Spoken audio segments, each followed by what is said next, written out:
Welcome to No Compromises, a peek into the mind of two old web devs who have seen some things. This is Joel. And this is Aaron.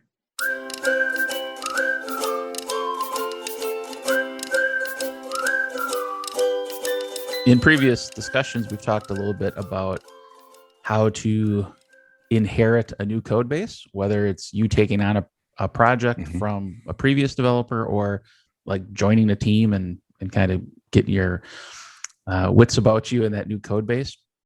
And I don't think we talked about this before, but I think it'd be worthy of discussion that, the idea of having a coding standard and some consistency to how code is formatted and organized and things like that. So Aaron, you always have thoughts on things.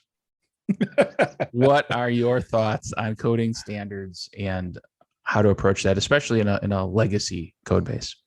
Well, I don't remember starting out learning the program thinking, boy, I want to come up with some standards and I think I just did things, right? And it's funny that when you start getting involved with other people or teams or whatever, you start to realize that maybe the way you did it isn't the way that everyone does it. Sure. And I think that's why you end up having standards that are like defined and described and like here is a way that you could do it. So I think the important reason to have like a coding standard that you adhere to is so that you don't waste time on things that are less important, like trying to convince someone your way of writing this is better or seeing them change stuff and things like that. I can say very much specifically that before I understood the value of code standards, I would try to convince people that my way was better. And there's a lot of time lost with something like that. Yeah. And I kind of want to piggyback on that because, maybe the argument against a particular coding standard is like, well, I don't like that. I like my braces here, or I like commas here. But personally, I've been on projects where the coding standard wasn't my default, like the way I would have written it naturally. I still prefer not having to think about it and not having to argue about it. Like you're talking about on a team, where, oh man, this file was edited by, this guy who does it this way. And now I come in there and it's like a constant battle and frustration. Whereas once the standard is picked, even if you don't like every aspect of it, it's sort of a decided thing. You don't have to give mental weight to that every day as you're working in the code base. Well, it allows you to apply your art and your logic to something that matters, which is solving the business's problems, not necessarily designing a different way of looking at the code. Now, when I say something that matters, I'm not saying that code style and beauty and things don't matter, but they make no money compared to, if you solve a problem for a business, right? Yeah. And so having a standard and having beautifully written code and things like that, making it easier to read, can make it more efficient. But there's a trade-off at some point, how much more efficiency can you gain by making it look even better and even better versus saying that this is just the way that we do it. Yeah. And then that's what we stick to. I also think it's important to understand that code standards help with something else I'm really, happy about, which is code review too. Okay. So part of a code review process is trying to find in all this code something that's either, that can be worked on, that can be learned from, that maybe is broken. And when you have a code standard and everyone does it the same way, you can start to see patterns. And then when the pattern is maybe out of whack or looks a little different, you have a place to kind of focus on for your code review. Or if all statements look this way, then you can actually see the statement content and not be stuck on, is this that kind of statement? It's if it's formatted this way, if there's always a brace on the next line for method declarations, well, when you see it missing, it's going to be the next line, and that's that tells you it's a method, and you can look at it in that fashion. Yeah, I like the idea of patterns because after a while, you do stop seeing the details of the syntax, and you can focus more on the structure and the reason behind writing the code and what the important pieces of the code are. So yeah, it might take a little getting used to if it's not your style, but you'll get used to it, and then you can focus on the more important things. With regard to code review, I'm envisioning you with a big chunk of code, and you're counting like how many spaces this is indented, and you're paying a lot of attention to parentheses and things like that, or I'm leading you here, Aaron, but like how could you integrate this into a code review process in a way that's seamless and effortless? Well, good question, Joel. I wonder where you came up with Well, that one thank from. you. Well, thank you. Um, I think the leading here is that once you've kind of decided on a coding standard, there are tools that you can use to measure and or apply that coding standard. Mm-hmm. So there's before we talk about the tools, I think there's two important steps to this. It is the measurement of whether you're within the standard, and Okay. then possibly using a tool to alter your code so that it is within the standard. Okay. And those are two separate things. Yeah. And different tools have their own strengths and weaknesses on them. But I think it's important to understand that the part of the code's standard process as those two are separate. Right. So also depending on the standard, there might be multiple ways to make the code within standard. So that's something else to keep in mind is, these automated tools, they might just pick one way, but there is sometimes wiggle room within even standards of how you might construct something. Or if you don't like the way that the tool is applying the standard, you can change the way you've written your code, or, Mm-hmm. there's all these different things too. So that's why I like to keep those separate is there is a difference between seeing it for in standard and then applying it. Yeah, the way I've seen those two jobs referred to is linting. That's sort of like the checking piece of it, and then fixing, which is the actual correction of the code to make it fit the standard that you've decided on. So let's stop dancing around this. So what are the tools? Where do I go to get this set up? What's the best tool? There's lots of tools. What's the one you like? And is there one true tool? Well, there are two in the PHP world that I think of a lot of times, which is Mm-hmm. PHP Code Sniffer and PHP CS Fixer. And those are they kind of they take a different approach to the process as well. That's kind of why I separated out those two things. Yep. So when you look at something like PHP CS Fixer, it kind of says it in its name. It's a code standard fixer. Its default way is to function in such a way that it sees the standard and then fixes it. That's all kind of built into the tool. If you want to measure whether you're within standard without altering the code, you have to add a parameter to the call to make sure it doesn't automatically fix it and just kind of like dry runs it. Yep. Whereas PHP Code Sniffer, named very similarly, Not confusing at all, by the way. Yeah, exactly. It will sniff the code or lint it, like you said, and then it comes bundled with another tool which will apply the fixes if you run it separately. And so everyone can have their own kind of ideas of which tool is better. I know that a lot of times Laravel community will use CS Fixer. I think there's a lot of good reasons to do that. Like, don't get stuck in the process. Write your code and have the tool make it into something that fits within your system. I tend to prefer the PHP Code Sniffer, the one where the two stages are kind of separate. Mm-hmm. And I think it has something to do with maybe a slightly mistrust with some of the tools, but also I feel like I want to be really responsible and proactive when I make changes to my code. So when I've written my code, I know what it is. When a tool modifies it, I don't necessarily know what that tool's done to my code, but I'm still responsible for it. So I like to keep those two steps kind of separately. And then I can also say in the past, one other side little note here, in the past, I've seen PHP Code Sniffer been sooner to the party to support things like the newer versions of PHP and things like that. Sure. But Right. I think they're catching up with each other and they're staying pretty current again. Yeah, I knew we were going to be talking about this, so I actually looked at the project pages for both of them, and they're both quite active. And you're right. There's a little bit of a, I don't know if arms race is the right word, but one will get PHP 8 added, named attributes or something, and one might get it before the other one. We've also found some benefit in actually using both, because another thing that I've seen is different between them is they don't offer the exact same types of checks and rules. And so, you might get like 95% of what you want in one of the tools, but the other tool has just those few extra rules that you want to make make your code the exact way that you want it for your team.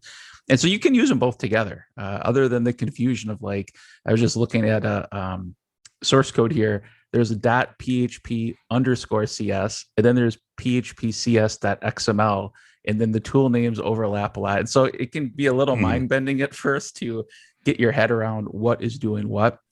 But there is value in both. I don't think we have a clear favorite. I know you said you prefer the one for its default operation, but we found value in having both of them for sure.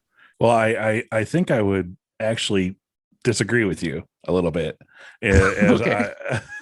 I don't see a lot of value in using both of them because I know that both of them can be extended through other packages. Mm-hmm. And so out of the box, I would say you're right that like together, like one does 95% of what I want, the other one does 95. But there are a number of other packages that you can install that add additional coding standards that you can just import certain things into them that solve the problem for me. So Which I, one had I the Slevomat? Is that that's the code sniffer, that's right? Code Sniffer. Yeah. Yeah. Yeah. That package was able to basically put in all the rest of the things I was missing. Right. And so I'm not definitely saying either one is better or worse or whatever. I mean, they both come a long way too, Mm. but I think I would disagree on saying running both in the same project. Well, I also think that'd be hard on your IDE if you configured that. How does it know which one to pick and stuff like that? Especially with some IDEs auto configure, so they read your project, understand what's in there, and then it's going to try to run both at the same time. Which one goes first? your You know, fans spin up, and all of a sudden, yeah. maybe the two competing tools is how artificial intelligence finally gains sentience and takes over the world. Yeah, I know. Well, I just thought it because some of our projects actually have both configured, but in terms of like the tooling, the things that we Yeah. actually run day in day out. Yeah, you're right. We only we only use one of them. We're talking a lot about the PHP tools here. A Laravel project probably has some JavaScript in it too. Probably. Not a thing I'm going to focus on too much, but there are tools there as well. Something called ESLint, which kind of does that checking, and then you can extend that with something called Prettier, which again kind of works hand in hand. That's a whole other conversation. Yeah. But those are two tools that might work together to kind of add this functionality to the JavaScript side of stuff as well. Yeah. Good acknowledgement. Good acknowledgement. Good to keep that in mind. So adding this in from day one of a project is going to be a little bit more clean than coming into year 7 of a project with hundreds or thousands of source code files. So what sort of strategies might be recommended if you want to introduce coding standards to your project and you're not quite sure where to start? Well, I think you have two sort of ways to do this. One, pick your coding standard, apply it to all your files, and then make one giant commit. And now everything's within standard. And it may not be great, but it's everything's within standard. And then you can add to your CI/CD some sort of tool to say if it's out of standard, no longer Yeah. continue. The other is to change sort of files as you go. So if you touch a file, make sure it's in standard. Mm-hmm. There's even so much as just maybe it's just only the method that you touch was within standard. I can say that I've tried each way, and I've found both to be effective in their own sort of right, depending on the coding standard. And I'll give you one of these kind of horror stories. Okay. Is I implemented a coding standard, and the one thing I added in there was strict types.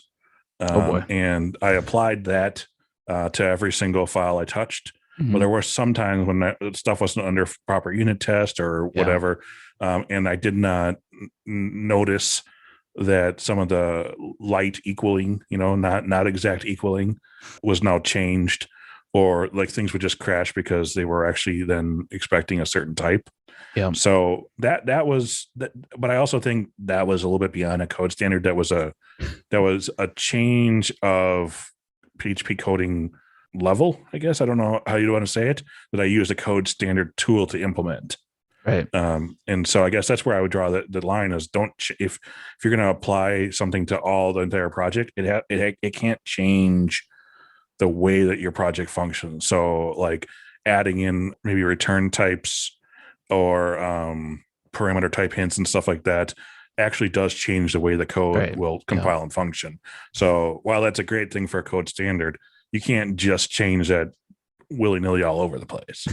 Yeah, odds are if you have a legacy code base where you're just now introducing some of these things, probably doesn't have the best test suite either, at least in my experience. So yeah, those things be a little, maybe separate those out, be a little more conservative with introducing that. But the other thing I thought of too is maybe if you are going to do the all-in approach, to kind of communicate that with your team members, try to find a point when there's not a ton of pull requests hanging out there. They're going to now all of a sudden have a bunch of potentially merge conflicts and things you have to resolve. Right.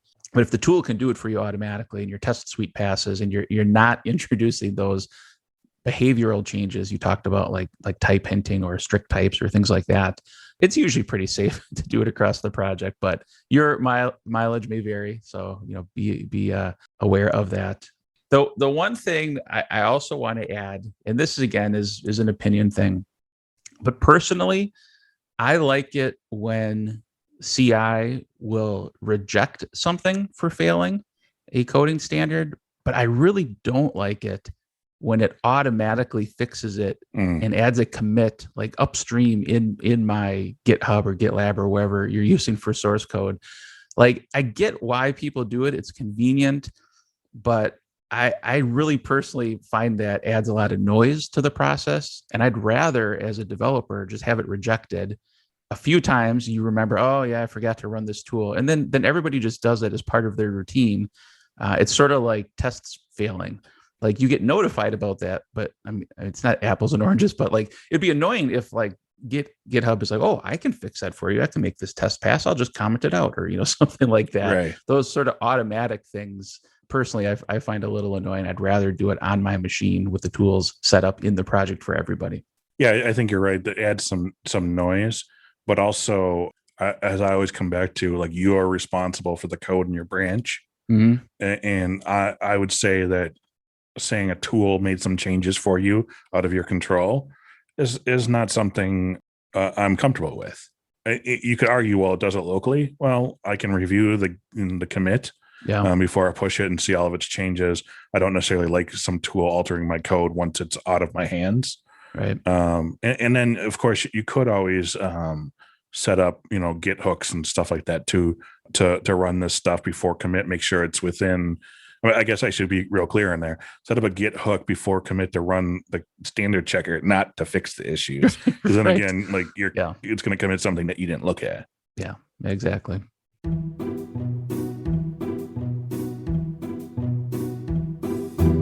So, what's funny is sometimes you have to take medication after surgeries or stuff like that.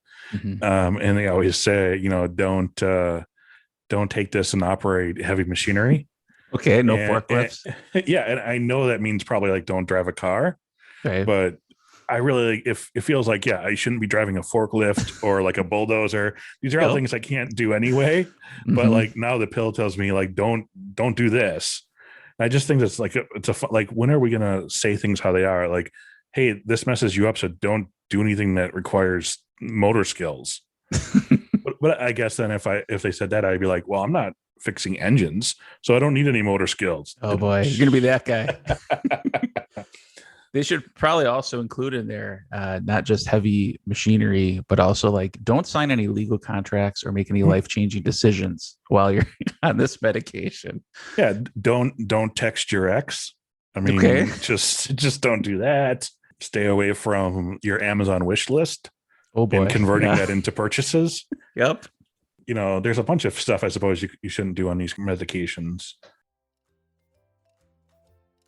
In previous podcasts, we've talked about our tips newsletter, and a tip a week is fine, but wouldn't you rather just get them all at once? Well, boy, do we have something for you. We've collected our tips into a free ebook, which you can download. It's available at nocompromises.io/tips.